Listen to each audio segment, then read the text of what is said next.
Ça y est, nous sommes entrés dans ce temps privilégié, ce temps préparatoire. Et l'Église, quand commence le temps de l'Avent, sachez-le, que nous passons à une autre année liturgique. Donc aujourd'hui, c'est une nouvelle année liturgique.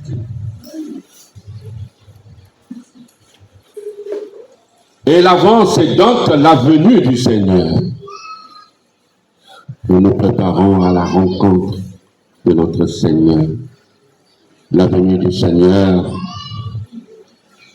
en théologie, on dit la parousie. Mais souvent, la question que nous nous posons, c'est à quand cette parousie, ce retour du Seigneur? Et comment cela se fera-t-il se passer? Qu'est-ce qui se passera ce jour?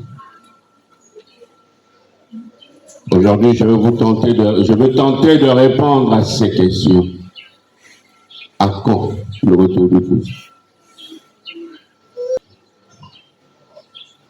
Je vais répondre à la question, quand viendra-t-il? Ouvrez les oreilles. C'est le premier dimanche, le dimanche de l'Avent, c'est le temps de la venue, la parousie. Quand viendra-t-il? Aujourd'hui, la bénédiction va répondre à la question.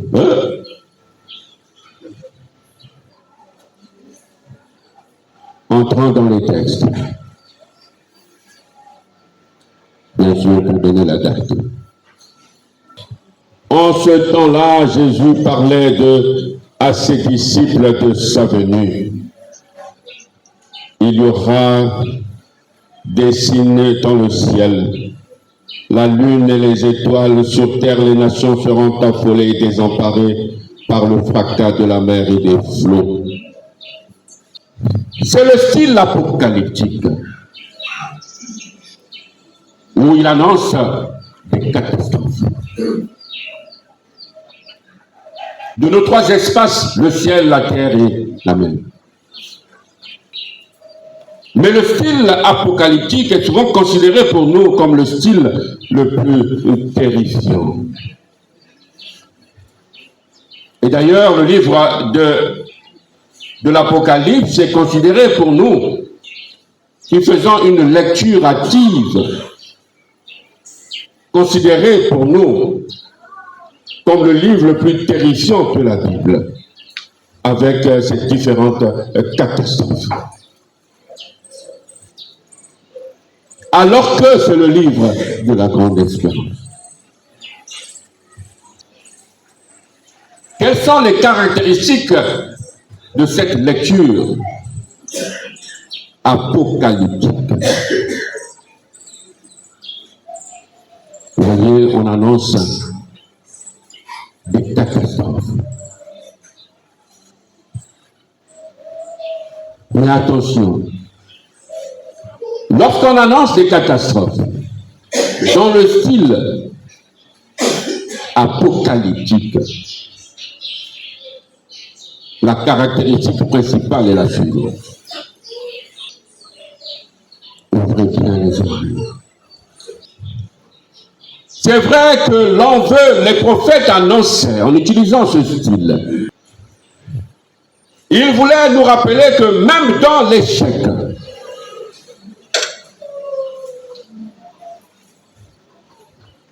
même dans ces échecs apparents, pour nous en tant que chrétiens, on doit parler d'échecs apparents. Même dans ces échecs annoncés par les prophètes, considérés par nous comme les prophètes de malheur, attention, il y a le même message que les prophètes veulent véhiculer dans le style apocalyptique. Quel est le message? Dieu est le maître de l'histoire. C'est lui qui a le dernier mot. C'est lui qui nous annoncera la victoire sur les forces destructrices.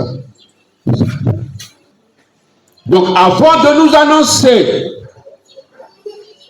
le triomphe, on nous annonce dans le style apocalyptique, on nous annonce le mal qui va être. C'est un style. C'est je pourrais dire, une bonne méthodologie de dissertation. Donc c'est comme si il y a la thèse et l'antithèse. Avant d'annoncer que Dieu est le maître de l'histoire, et c'est lui qui viendra pour détruire le mal en présentant d'abord le mal. C'est le style apocalyptique. Et nous, quand nous voyons cela, on se dit, ah voilà, c'est la fin de tout. C'est un style. Mais, dans le livre de l'Apocalypse, comme même le livre de Daniel, avec des visions en train de voir les catastrophes, ce ne sont pas des livres terrifiants, bien au contraire, ce sont des livres de la grande espérance. On présente le mal et on nous annonce que Dieu viendra détruire cela. Les hommes mourront de peur, dans l'attente de ce qui doit arriver au monde, car les puissances des cieux seront ébranlées. Les hommes mourront de peur. Ici, allons-nous considérer le Seigneur Jésus-Christ, parce que c'est lui qui ici annonce les catastrophes. Allons-nous le considérer comme l'un de ces prophètes de malheur, qui à son époque annonçait peut-être des malheurs pour faire peur, donc qui exploitait la peur pour gagner peut-être des partisans. Est-ce que Jésus, on peut le considérer comme ce prophète de malheur? Aujourd'hui, avec le développement du web, les réseaux sociaux, on nous bombarde aujourd'hui en tenant compte de cette guerre en Ukraine. Il y a ces pseudo-pasteurs qui annoncent même la fin de tout. Nous sommes au bord du gouffre. Certains pseudo-pasteurs annoncent même la fin. Ah, nous sommes au bord de la Troisième Guerre mondiale. C'est la fin de tout. Nous aussi, nous sommes des prophètes de malheur. Lorsque nous annonçons la surpopulation mondiale, lorsque nous faisons des constats sur la pollution qui galope, on tient donc des discours alarmistes.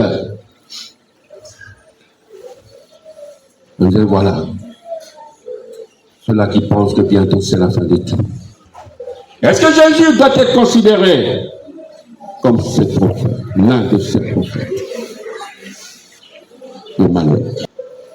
C'est pourquoi nous disons, il ne faut jamais interpréter un passage biblique en le retirant de son contexte. Lorsqu'il dit « les hommes mourront de peur », dans l'attente de ce qui doit venir au monde, car les puissances des cieux seront ébranlées. On pense déjà que le Seigneur est en train d'exploiter la peur. Alors, comme je vous ai dit, le style apocalyptique, il continue. Alors, on verra le Fils de l'homme venir dans une nuée avec puissance et grande gloire. C'est ça. Il vient de désamorcer notre peur. On annonce la catastrophe, on a l'impression qu'il exploite la peur. Et bien au contraire, il désamorce lui-même cette peur en annonçant son retour. Quand ces événements arriveront, redressez-vous et relevez la tête, car votre rédemption est proche. On annonce la catastrophe. On a l'impression que le Seigneur exploite notre peur. Bien au contraire, il annonce la rédemption. Notre délivrance est proche. Le temps de l'amour, c'est le temps de la délivrance. C'est le temps de notre libération. Nous serons délivrés de quoi? De cette force sublimaire. Nous serons délivrés de quoi? De ces précipités, de cette force fatale. Tenez-vous sur vos gardes, de crainte que votre cœur ne s'alourdisse dans les beuveries, l'ivresse et les soucis de la vie, et que ce jour-là ne tombe sur vous à l'improviste comme un filet. Tenez-vous sur vos gardes. Après nous avoir donné des conseils sur cette espérance et notre confiance, il nous donne maintenant des conseils sur la vigilance.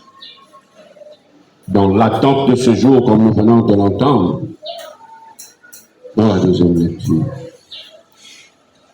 ce qu'il nous faut, dans l'attente de cet avènement, de l'avènement du Seigneur, que faut-il faire?